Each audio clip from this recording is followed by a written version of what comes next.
بسم اللہ الرحمن الرحیم۔ السلام علیکم ورحمۃ اللہ وبرکاتہ۔ معزز سامعین اکرام، آج میں آپ کو بتاؤں گا کہ قربانی کرنے کا طریقہ یہ ہے کہ قربانی کے جانور کو ذبح کرنے کا بہترین طریقہ یہ ہے کہ سب سے پہلے چھری کو اچھی طرح تیز کر لیں اور جس جگہ جانور کو ذبح کرنا ہے وہاں تک اس کو آرام سے لائیں، ٹانگ یا صرف کان سے پکڑ کر گھسیٹ کر نہ لائیں۔ پھر جانور کو زمین پر قبلے رخ لٹائیں، جس کا طریقہ یہ ہے کہ اس کی ٹانگیں قبلے کی طرف کریں، خود بخود جانور قبلے کی طرف ہو جائے گا۔ اور پھر یہ آیت پڑھیں، انی وجہت وجہی للذی فطر السماوات والارض حنیفا وما انا من المشرکین۔ پھر قربانی کی نیت کریں اور تیز چھری سے بسم اللہ اللہ اکبر کہہ کر جانور کو حلق اور سینہ کی ہڈی کے درمیان سے ذبح کر دیں۔ گدی کے طرف سے ذبح نہ کریں اور دوران ذبح اس کے چاروں رگیں کاٹ دیں، جن میں سانس کھانے اور خون کی 2 رگیں شامل ہیں، تاہم ان میں سے کم 3 رگوں کا کاٹنا جانور کے حلال ہونے کے لیے بہرحال ضروری ہے۔ در مختار، قربانی کے بعد یہ دعا پڑھیں، اللہم تقبل منی کما تقبلت من حبیبک محمد و خلیلک ابراہیم علیہ الصلاۃ والسلام۔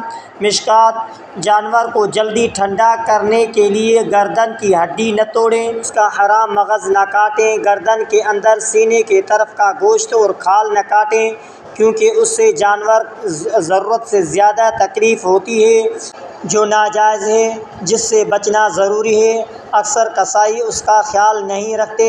قربانی کرنے والے خود خیال رکھیں اور قصائی کو ایسا کرنے سے منع کریں۔ رد المختار، کھال اتارنے اور گوشت کے ٹکڑے کرنے میں جلدی نہ کریں۔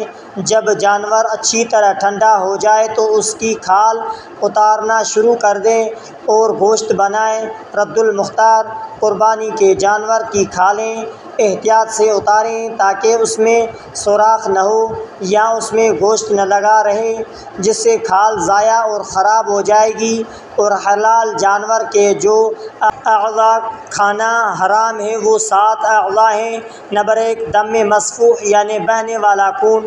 نمبر 2 پیشاب کی جگہ نرمادہ کی۔ نمبر 3 خصی فوتی۔ نمبر 4 پائخانہ کی جگہ۔ نمبر 5 غدود سخت گوشت۔ نمبر 6 مثانہ پیشاب کی تھیلی۔ نمبر 7 پتا۔ رد المختار، تنویر الابصار کنز طحاوی میں حرام مغز کو بھی حرام لکھا ہے۔ حرام مغز دودھ کی طرح سفید ڈوری ہے جو پیٹھ کی ہڈی کے اندر کمر سے لے کر گردن تک ہوتے ہیں۔ تو معزز سامعین اکرام، اگر آپ نے ہمارے یوٹیوب چینل کو سبسکرائب نہیں کیا ہے تو ہمارے اسلامک وظائف ٹی وی چینل کو سبسکرائب کریں اور بیل آئیکن والے بٹن کو آل پر دبائیں، اور ہو سکے تو اس ویڈیو کو صدقہ جاریہ سمجھ کر شیئر کرنا مت بھولیے۔